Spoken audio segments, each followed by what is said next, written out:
आज हम आपको प्रतियोगी परीक्षाओं में जो प्रश्न पूछे जाते हैं उनके विषय में बताने जा रहे हैं। विलोम और पर्यायवाची के प्रश्न अभ्यास। तो जैसे TGT, PGT, BEd, DElEd, UP TET, C TET, UPSI, RO, ARO, इस प्रकार की विभिन्न प्रतियोगी परीक्षाओं में विलोम शब्द और पर्यायवाची शब्द के जो प्रश्न पूछे जाते हैं उनका प्रश्न अभ्यास करवाएंगे। तो सबसे पहले आप जानिए विलोम शब्द क्या है। विलोम का अर्थ होता है उल्टा या विपरीत, और पर्यायवाची का अर्थ होता है समान अर्थ वाले शब्द। तो सबसे पहले आइए विलोम शब्द के विषय में जाने। तो पहला प्रश्न है, निंदा का विलोम शब्द क्या है? विकल्प ए संस्तुति, बी संवेदना, सी प्रशंसा और डी निंदनीय। तो इसका उत्तर होगा सी प्रशंसा। प्रश्न नंबर 2, कृत्रिम का विलोम शब्द है? ए स्वनिर्मित, बी स्वाभाविक, सी स्वचालित और डी प्राकृतिक। तो इसका उत्तर होगा डी प्राकृतिक। प्रश्न नंबर 3, तीक्ष्ण का विलोम शब्द क्या है?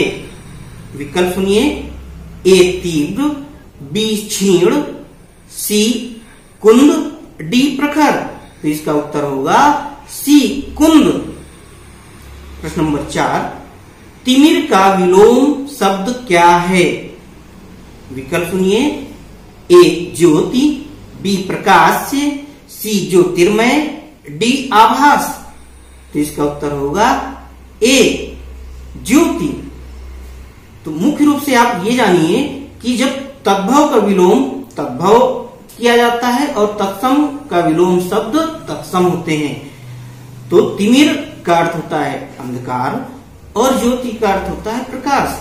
तो तिमिर का विलोम यहाँ पर ज्योति होगा। अगला प्रश्न, उदात्त का विलोम शब्द क्या है?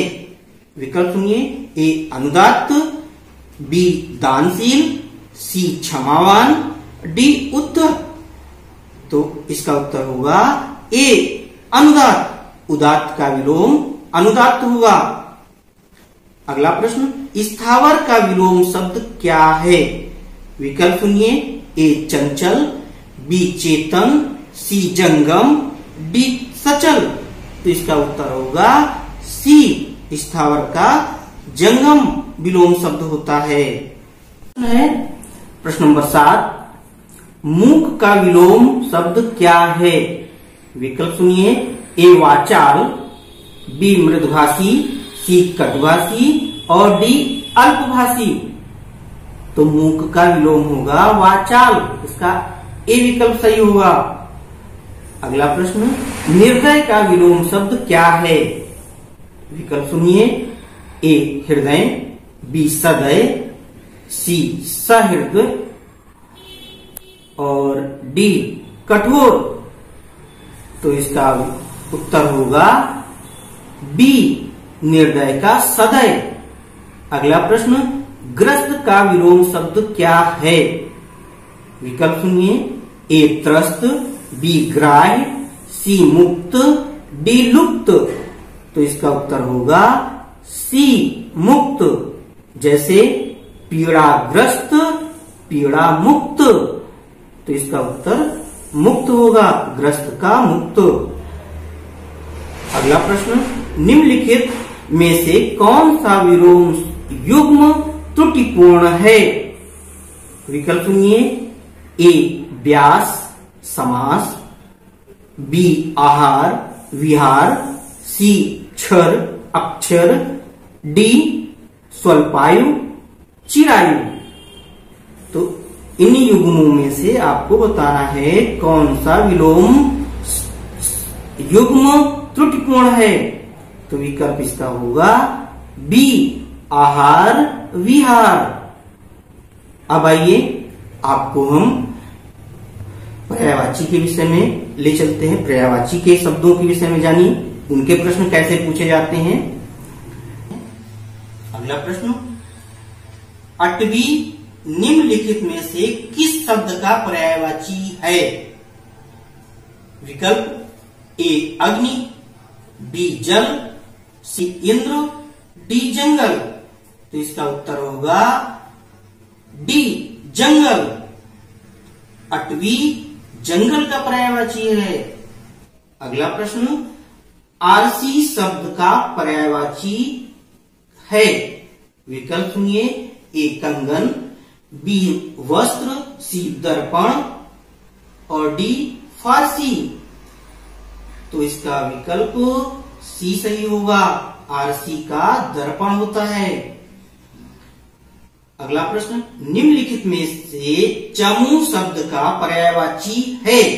विकल्प सुनिए, ए स्वर्ग, बी सर्प, सी सेना और डी चर्म। तो चमू सेना का पर्यायवाची है। विकल्प इसका सी सही होगा। अगला प्रश्न, भ्रमर का पर्यायवाची शब्द है। ध्यान से सुनिए। विकल्प ए अमरस, बी सरवरी, सी मधुकर, डी नीरद।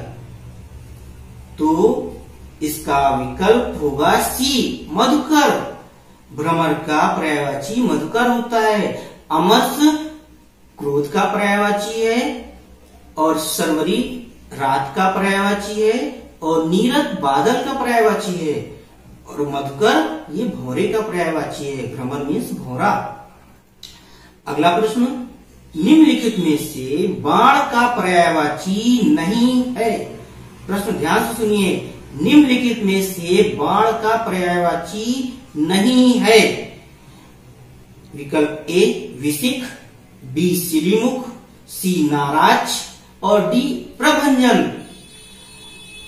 तो इस प्रकार के प्रश्नों में है और नहीं पर विशेष रूप से ध्यान देना होता है। कभी कभी इसमें तुरंत पहला विकल्प हमने देखा और उसको टिक करके आगे बढ़ गए। होता क्या है और नहीं में गलत प्रश्न हो जाता है। तो नहीं पर ध्यान देना है हमें।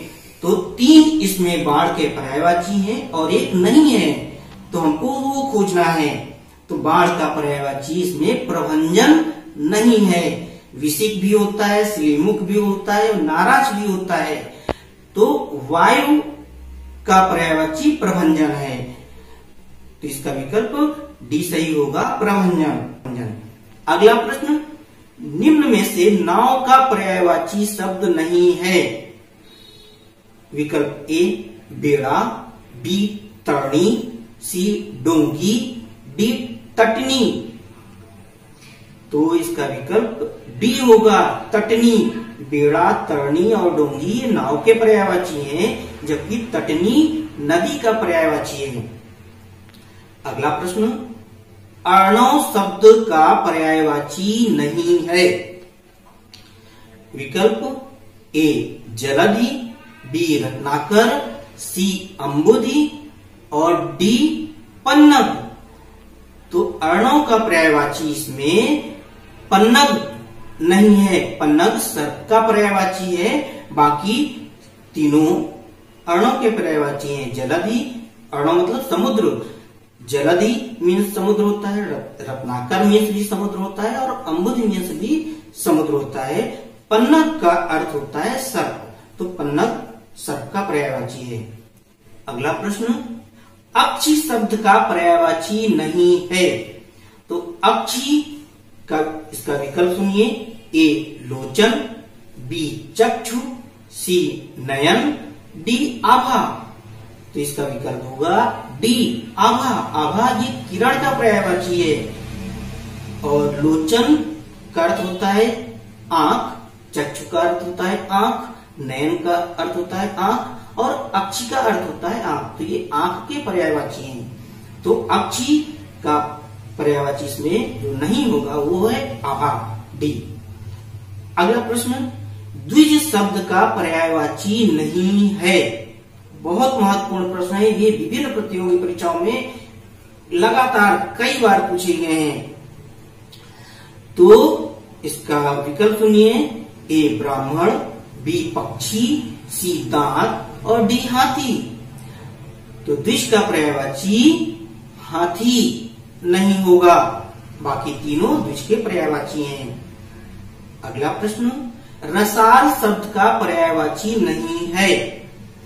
विकल्प सुनिए, ए अम्ब, बी आम्र, सी हेम और डी अमृतफल। तो इसका उत्तर होगा सी हेम। हेम सोना का पर्यायवाची है। तो इस प्रकार से ये बहुत महत्वपूर्ण प्रश्नों का अभ्यास हमने आपको करवाया। इसका आप निरंतर अभ्यास कीजिए, वीडियो देखते रहिए और लाइक, कमेंट और शेयर करना, सब्सक्राइब करना मत भूलिए। हम आपको अगले वीडियो में विशेषण और विशेष से बहुत महत्वपूर्ण अभ्यास करवाएंगे जो आरओ यूपीएसआई में बढ़ चढ़ कर पूछा जाता है। तो हमारे वीडियो को निरंतर देखते रहिए। धन्यवाद।